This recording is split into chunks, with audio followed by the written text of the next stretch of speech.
Good morning students. हम कल शक्ति के बारे में पढ़ रहे थे कि शक्ति की अवधारणा जो है उसका राजनीति विज्ञान में बहुत ही महत्वपूर्ण केंद्रीय स्थान है। और कल हमने शक्ति के बारे में ये पढ़ा था, उसकी विशेषताएं क्या है। तो शक्ति की विशेषताएं हमने कल पढ़ी थी कि शक्ति संबंध कारक होती है, उसमें दो कारक महत्वपूर्ण होते हैं। तो कल शक्ति की विशेषताओं के बारे में हमने पढ़ा था और इसी प्रकार से आधुनिक संदर्भ में राजनीति विज्ञान में इसका क्या महत्व है, इसके बारे में भी हमने कल क्लास में पढ़ा था। तो अब शक्ति की अवधारणा का हम देखते हैं कि अंतर किस प्रकार से है। तो आपके प्रश्न आता है कई बार 2 नंबर का, 5 नंबर का, शक्ति सत्ता में अंतर, शक्ति प्रभाव में अंतर। तो शक्ति की अवधारणा में हम आज हमारा टॉपिक है शक्ति व प्रभाव में अंतर। तो देखिए, शक्ति व प्रभाव में अंतर।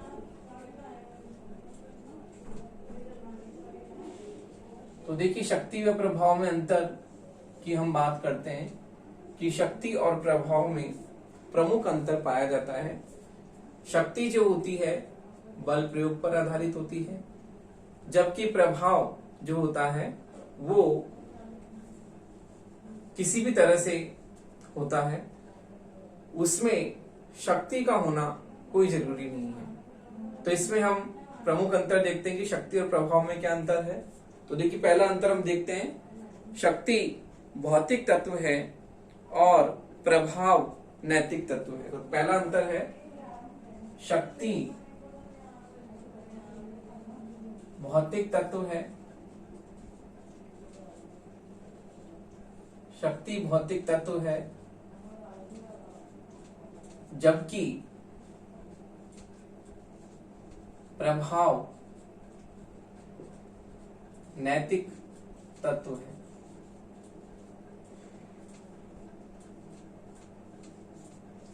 तो देखिए, पहला अंतर शक्ति और प्रभाव में, शक्ति भौतिक तत्व है क्योंकि शक्ति का स्वरूप बाह्य स्वरूप है और शक्ति क्या होती है, बाध्यकारी होती है।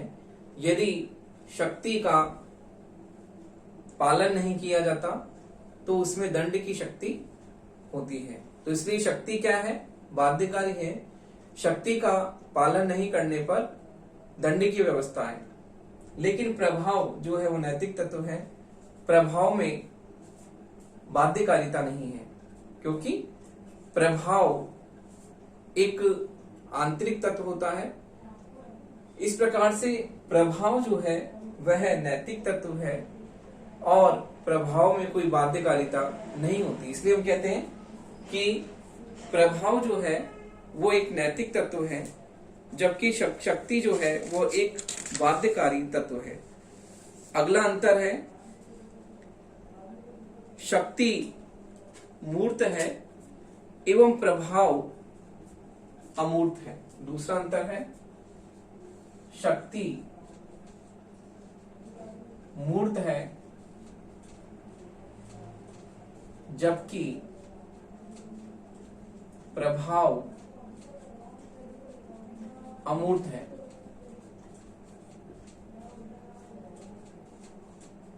शक्ति मूर्त है अर्थात दिखाई देती है,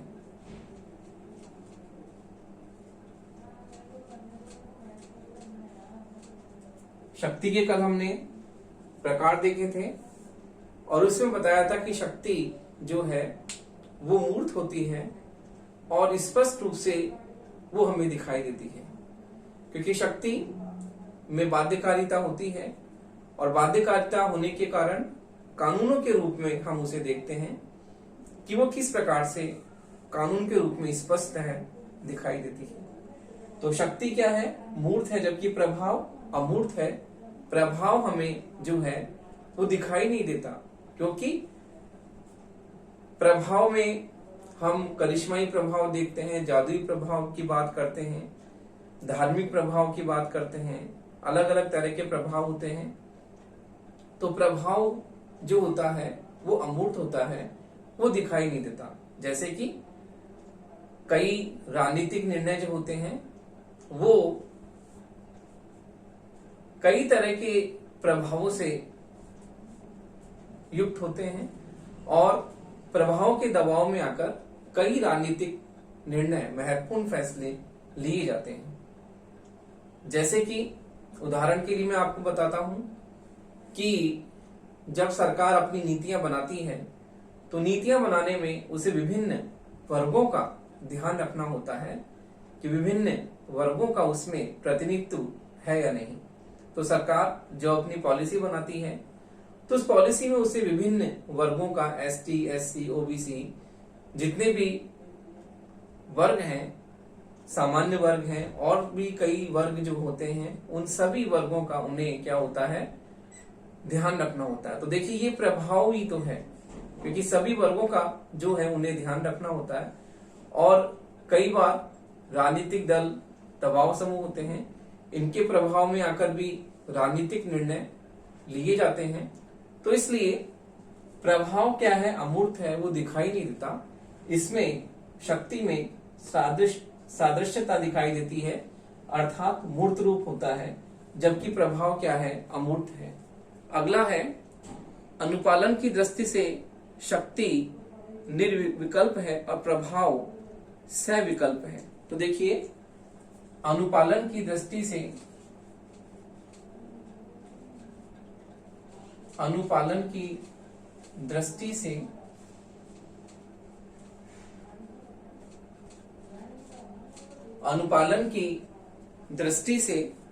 शक्ति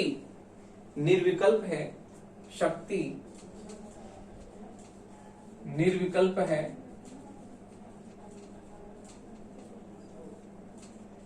जबकि प्रभाव सविकल्प है।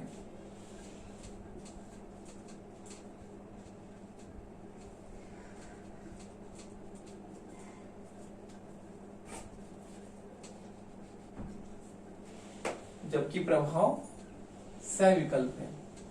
तो देखिए अनुपालन की दृष्टि शक्ति निर्विकल्प है। शक्ति जो है वो बाध्यकारी है और इसका कोई विकल्प नहीं होता। तो देखिए शक्ति में बाध्यकारिता शामिल होती है और शक्ति बाध्यकारी है, इसलिए इसका कोई विकल्प नहीं है।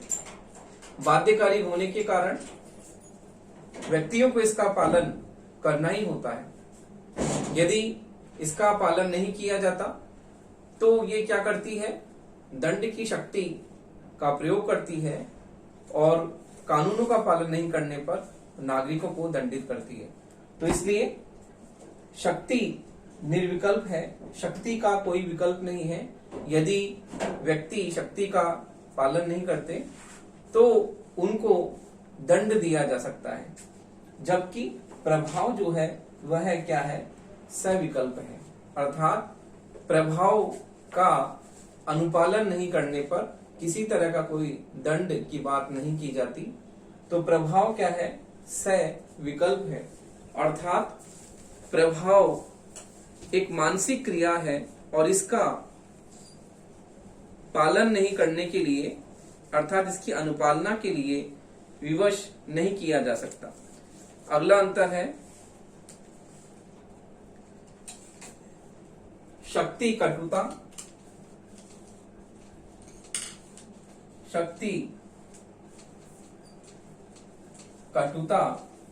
तथा प्रभाव सद्भाव को उत्पन्न करता है। शक्ति कटुता तथा प्रभाव सद्भाव को उत्पन्न करता है। तो देखिए शक्ति को लेकर हमें कटुता व मनस्यता दिखाई देती है कि शक्ति को प्राप्त करने के लिए राजाओं में परस्पर युद्ध छिड़ा होता है और वो परस्पर युद्ध में लगातार जो है उस युद्ध के लिए वो पड़ोसी देशों से भी क्या करते हैं, शत्रुता मोल लेते हैं और अपनी शक्ति को बढ़ाने के लिए वो परस्पर युद्ध में लगे रहते हैं। तो देखिए शक्ति जो होती है वो कटुता, वैमनस्यता पैदा करती है, क्योंकि शक्ति में प्रतिद्वंद्विता होती है और प्रतिद्वंद्विता होने के कारण ये हमेशा जो है परस्पर संघर्ष में लगी रहती है और परस्पर संघर्ष के लिए सदैव क्या है, तत्पर रहती है। तो देखिए शक्ति कटुता को पैदा कर देती है। प्रभाव में सद्भाव दिखाई देता है कि प्रभाव में आकर, जैसे कि किसी व्यक्ति के प्रभाव में आकर कोई अपना जो निर्णय बदल देता है, जैसा कि राजनेता किसी महत्वपूर्ण प्रभाव में आकर जो महत्वपूर्ण निर्णय लिए जाते हैं उन निर्णयों को पूरी तरह से वो प्रभाव प्रभावित करता है और कई बार महत्वपूर्ण फैसले होते होते जो होते हैं उसमें हमें चेंज दिखाई देता है। तो देखिए प्रभाव हमेशा सद्भाव को उत्पन्न करता है। अगला है शक्ति अप्रजातांत्रिक है और प्रभाव क्या है, प्रजातांत्रिक है। तो देखिए शक्ति अप्रजातांत्रिक है, शक्ति अप्रजातांत्रिक है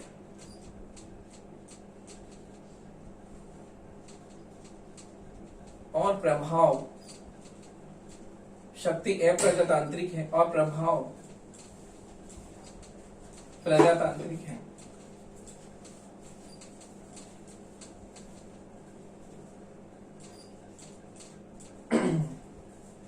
तो देखिए अगला अंतर, शक्ति अप्रजातांत्रिक है क्योंकि शक्ति में बाध्यकारिता होती है और बाध्यकारी होने के कारण ये दंड की शक्ति से युक्त होती है।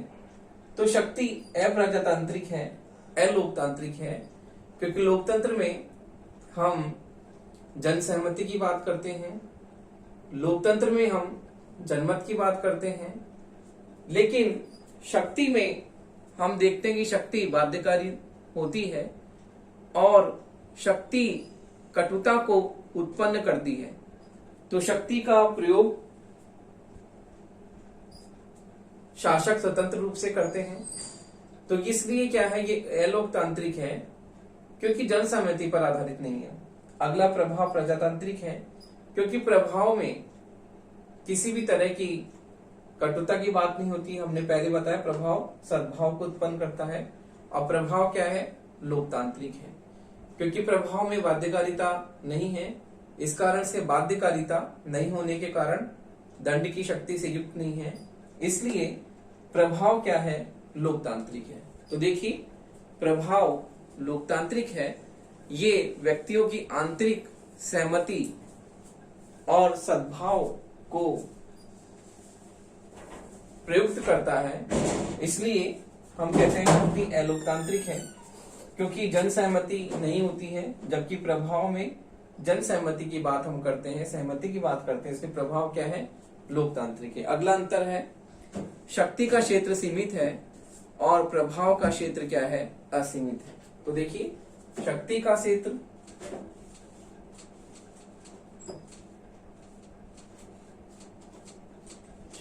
क्षेत्र सीमित है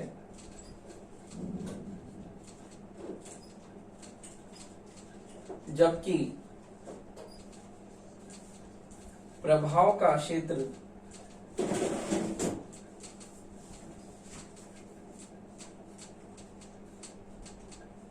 असीमित है।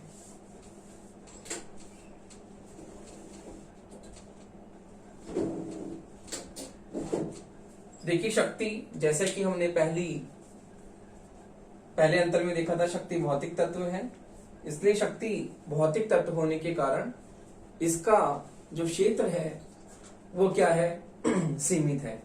क्योंकि शक्ति भौतिक तत्व होने के कारण मूर्त रूप में दिखाई देती है, तो हम मूर्त रूप में इसे पहचान सकते हैं और इसका क्षेत्र क्या है, सीमित है। जबकि प्रभाव का क्षेत्र असीमित है क्योंकि प्रभाव अमूर्त है, अदृश्य है, वो शक्ति की तरह दिखाई नहीं देता।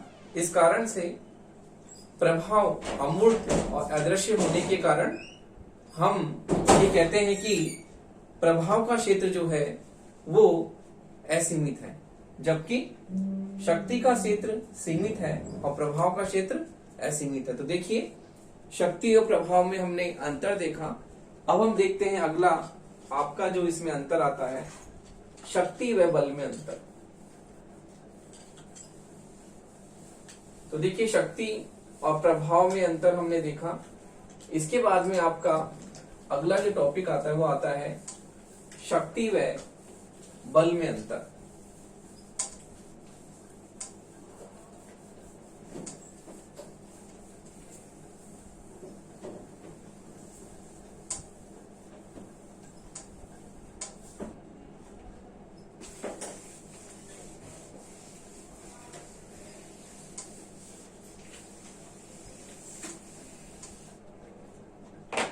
तो देखिए, शक्ति व बल में अंतर देखते हैं हम। शक्ति व बल में अंतर।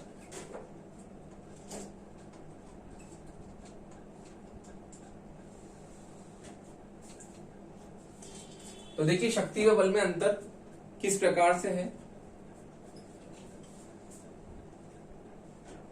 अमूर्त शक्ति जो होती है, पहला अंतर है शक्ति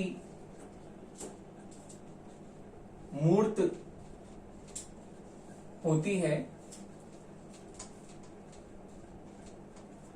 अर्थात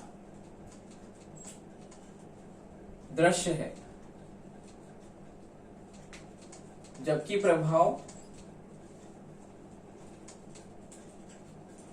प्रभाव अमूर्त और अदृश्य है।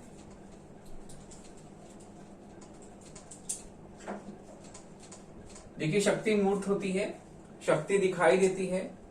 शक्ति के हमने विविध प्रकार देखे, सैनिक शक्ति, आर्थिक शक्ति, राजनीतिक शक्ति, धार्मिक शक्ति।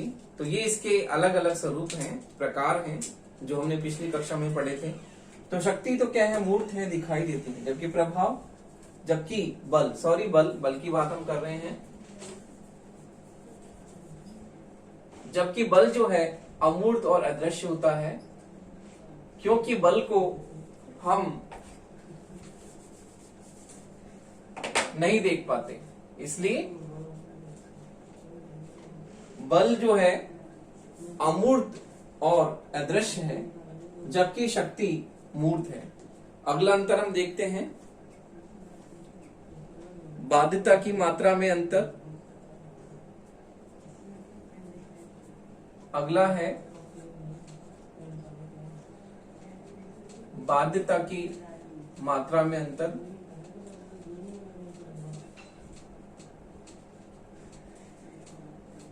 शक्ति बाध्यकारी होती है, जैसा कि हमने शक्ति और प्रभाव के अंतर में पढ़ा था कि शक्ति बाध्यकारी है, और बाध्यकारी होने के कारण जब इसके कानूनों का पालन नहीं हो पाता, इसका उल्लंघन होने पर जो है इसे दंड की शक्ति से माना जाता है। जबकि बल में इस तरह की हमें जो है वो बाध्यता नहीं दिखाई देती। तो शक्ति जो है वो बाध्यकारी है, जबकि बल बाध्यकारी नहीं है, और बाध्यकारी नहीं होने के कारण उसमें बाध्यता की मात्रा इतनी नहीं है। बल में बाध्यता होती नहीं है, जबकि शक्ति में हम देखते हैं बाध्यकारिता बहुत महत्वपूर्ण है, और इसके कानूनों का उल्लंघन होने पर दंड की शक्ति का इसमें प्रयोग किया जाता है। अगला अंतर है शक्ति विस्तृत अवधारणा है, जबकि बल जो है वो बहुत ही सीमित अवधारणा है। तो देखिए, अगला अंतर है शक्ति विस्तृत अवधारणा है,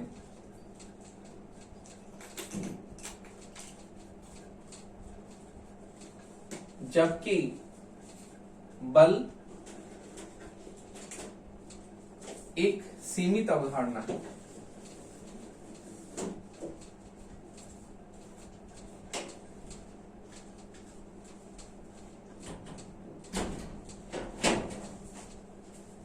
तो देखिए शक्ति एक विस्तृत अवधारणा है, एक व्यापक अवधारणा है, जबकि शक्ति की तुलना में बल जो है वो सीमित अवधारणा है, क्योंकि शक्ति का क्षेत्र जो है बल की तुलना में अधिक व्यापक है। जैसे हमने शक्ति के प्रकार के बारे में पढ़ा था कि शक्ति के विविध प्रकार होते हैं, जबकि बल जो होता है उसमें हमें इस तरह के प्रकार की बात हम नहीं करते, और इसकी तुलना में ये सीमित अवधारणा, इसका क्षेत्र इतना व्यापक नहीं है जितना कि शक्ति की अवधारणा का। तो इस प्रकार से शक्ति और बल में प्रमुख अंतर हमने देखे कि किस प्रकार शक्ति जो है भौतिक तत्व होने के कारण इसका क्षेत्र व्यापक है, जबकि बल जो है अमूर्त होने के कारण इसका क्षेत्र क्या है, सीमित है। तो देखिए शक्ति व बल में अंतर देखा हमने। अब हम देखते हैं शक्ति व बल के बाद में आपका अगला टॉपिक आता है शक्ति व सत्ता। तो देखिए मैंने आपको बताया था कि सत्ता जो होती है वो सत्ता शक्ति को एक आवरण प्रदान करती है, जिस आवरण के कारण शक्ति को लोगों की स्वीकृति जो है वो मिलने लग जाती है। तो देखिए सत्ता जो एक बहुत ही महत्वपूर्ण अवधारणा है, जो कि आपका अगला टॉपिक है। शक्ति के बाद में सत्ता की अवधारणा हम पढ़ेंगे। तो देखिए शक्ति और सत्ता,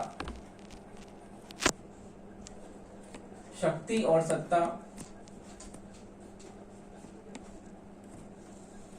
आपकी प्रश्न आता है कई बार, शक्ति की अवधारणा से आप क्या समझते हैं, और शक्ति और सत्ता में परस्पर संबंध को आप जो है वो इसकी व्याख्या कीजिए। एक बार इस तरह से प्रश्न भी आता है कि सत्ता से आप क्या समझते हैं, वैधता से आप क्या समझते हैं। शक्ति और सत्ता में परस्पर संबंध को बताते हुए शक्ति और सत्ता में प्रमुख अंतर को आप क्या कीजिए, स्पष्ट कीजिए। तो आपके कई बार परीक्षाओं में प्रश्न इस प्रकार से पूछा जाता है। तो शक्ति और सत्ता, जैसा कि मैंने आपको बताया था कि कल मैंने आपको एक उदाहरण बताया था तलवार का। जब तलवार मयान में होती है तो वो सत्ता से युक्त होती है, और जब हम तलवार को मयान में से निकाल लेते हैं, यानी जब वो तलवार नग्न रूप में होती है तो वो शक्ति होती है। लेकिन जब उसे मयान में रखा जाता है तो सत्ता के आवरण से युक्त हो जाती है। तो देखिए शक्ति जो है वो सत्ता से युक्त होगी, तभी उसे आगे जाकर वैधता मिलेगी। क्योंकि आपका टॉपिक शक्ति, सत्ता, और सत्ता के बाद में आपका टॉपिक आता है वैधता। तो ये तीनों अवधारणा एक दूसरे से जुड़ी हुई भी हैं, और इन तीनों अवधारणाओं में प्रमुख अंतर भी कई बार आपके पूछा जाता है। तो शक्ति, सत्ता और वैधता ये आपस में एक दूसरे से अंतर संबंधित है, इन तीनों का घनिष्ठ संबंध है।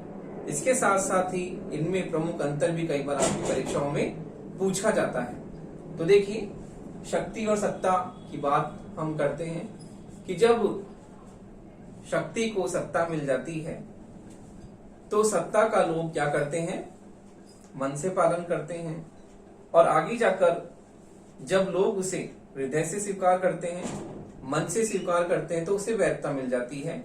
और वैधता मिलने के कारण जो शासन होता है उस शासन को लोग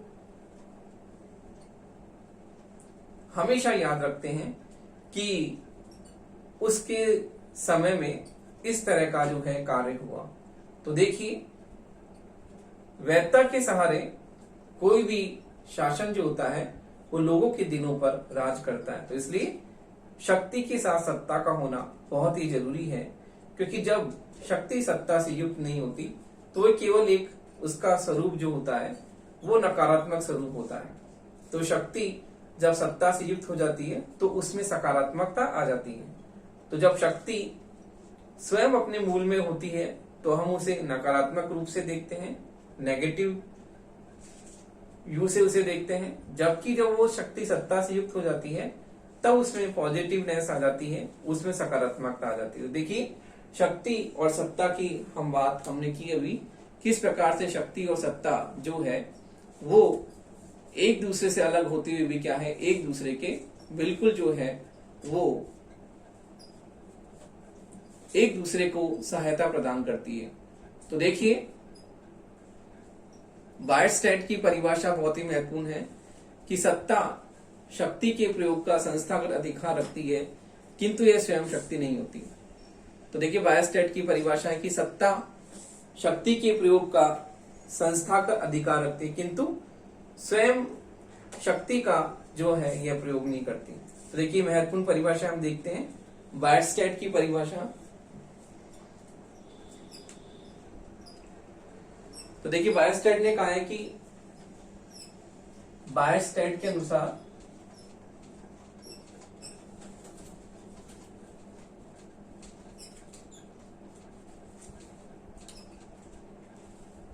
शक्ति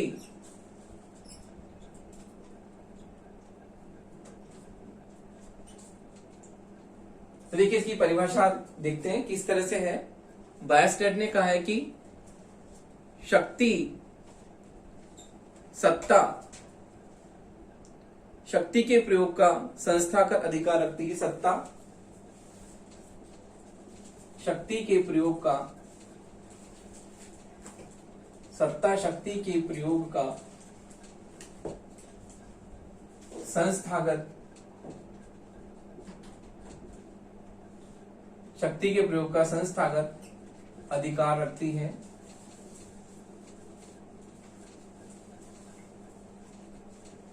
किंतु स्वयं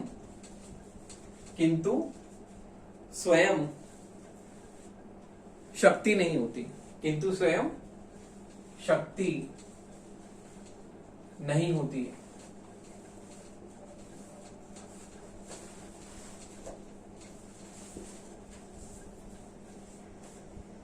किंतु स्वयं शक्ति नहीं होती। देखिए ये महत्वपूर्ण परिभाषा है बायरस्टैट की कि सत्ता शक्ति के प्रयोग का संस्थागत अधिकार रखते किंतु स्वयं शक्ति नहीं होती।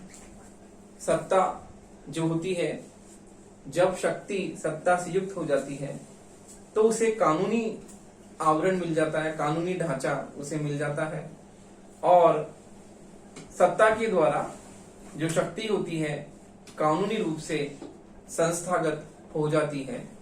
इसलिए सत्ता जो होती है शक्ति के प्रयोग का संस्थागत अधिकार तो है किंतु स्वयं शक्ति नहीं होती, क्योंकि शक्ति जो होती है वो कानूनों के रूप में प्रयुक्त होती है। जिस प्रकार से हमने कल उसके प्रकार में बताया था आपको कि शक्ति जो होती है वो बहुत ही महत्वपूर्ण स्थान रखती है राजनीति में और कानूनों का पालन जो होता है वो शक्ति के द्वारा ही होता है, क्योंकि शक्ति बाध्यकारी होती है और यदि लोग इसका पालन नहीं करते तो ये लोगों को दंडित करने का अधिकार रखती है। इसलिए शक्ति बाध्यकारी होती है। तो देखिए इस प्रकार से जो है शक्ति और सत्ता में हमने संबंध देखा कि किस प्रकार जो शक्ति जो है वो सत्ता के बिना अधूरी है, क्योंकि सत्ता और शक्ति में दोनों में घनिष्ठ संबंध हम देखते हैं, लेकिन इनमें घनिष्ठ संबंध होने के बावजूद भी इनमें प्रमुख अंतर जो है वो हम देखेंगे कि किस प्रकार सत्ता जो है वो शक्ति को कानूनी ढांचा प्रदान करती है और कानूनी ढांचा प्रदान करके उसको संस्थागत रूप से उसे वो है आवरण देती है। लेकिन फिर भी हम ये मानते हैं कि सत्ता स्वयं शक्ति नहीं होती, क्योंकि शक्ति जो होती है वो बाध्यकारी होती है। इस प्रकार शक्ति और सत्ता में संबंध होते हुए भी इन दोनों में क्या है, प्रमुख अंतर है। तो देखिए शक्ति और सत्ता में परस्पर संबंध होते हुए भी इनमें क्या है, प्रमुख अंतर है। तो देखिए किस प्रकार शक्ति और सत्ता में परस्पर घनिष्ठ संबंध होते हुए भी इन दोनों में क्या है, मूलभूत अंतर देखने को मिलते हैं।